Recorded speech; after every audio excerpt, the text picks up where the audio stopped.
I got started with NeuroGum. Well, I first met Kent in college in Japanese class. I was a freshman, Kent was a sophomore, and we just bonded over Super Smash, became friends first. Always went on different adventures, and it wasn't until years later we actually started NeuroGum. There's a little bit more to the backstory. Yeah, you go rewind. I think going back, Ryan's an extremely exceptional athlete. He was running 4-minute, 20-second miles in high school. He led his cross-country team in high school as co-captain in 2 finals and was one of the best.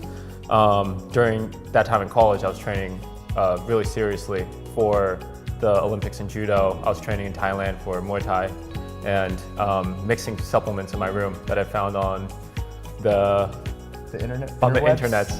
Yeah. And trying to enhance performance in pill form. We were taking it in pill form because it was a great way to enhance performance and energy levels. And both of us, while getting scuba certified, realized it looks really weird to take pills in public. So we should put it in a different format, and that's how the idea of gum and mints were born. It was I would go to Kent's apartment, and it would be a Scarface scene. It was all these white powders, and I was like, what is it? That's caffeine, that's L-theanine, that's mix those. But they look exactly the same. Everything's white powder.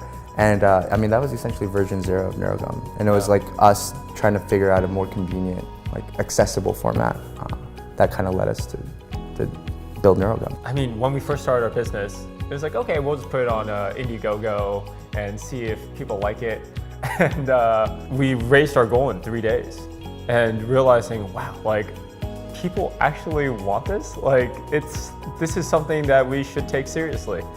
And I think with anything, business-wise, you go into uncertainty, you go in with uncertainty, and to be able to come out and say, okay, I think we proved something, now what's the next step? I think failure is critical for success, but recently someone was telling me about word choice and perception, and they were like, why would you even call it a failure? Because they were like, what was your biggest failure? And it took me a while to actually think about that question, but a lot of the failures that I defined in my life were kind of lessons learned.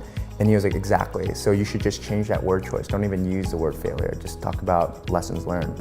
And those just kind of pivot and open doors to other amazing moments in your life. I think initially when I strived to reach my full potential, I was doing it in an extremely unhealthy way of just how can I cram as many things as possible into the day in as unhealthy a way as possible. Not sleep, try to do all my projects. And as I get older and things become more streamlined, the thought of reaching full potential seems to have shifted from how do you create efficiency or try to accomplish as many things as possible to how do you feel fulfilled as a person. And when it comes down to that kind of thinking, you start breaking down what's more important to you, whether it's I need to work out every day, or I need to eat healthy, or I need to have time for myself. I need to spend this much time at work to make sure this one aspect of work gets done. And once that level of organization and categorization came through, it seems that the idea, this subjective idea of a full potential became a lot more achievable. The people in my life really inspire me, my family, my friends. I went through a really tragic event in my life when I was 19. I was doing what I loved, and it was snowboarding. And I was doing a double backflip. I landed straight on my spine. I shattered my back, and I was paralyzed instantly from the waist down. And to go from that moment at 19, when already at that age you're kind of fragile, you don't really know who you are, and then having that additional sense of loss of identity, having the friends and family around to support was all the inspiration I need for the rest of my life, because they helped me get through the tough times.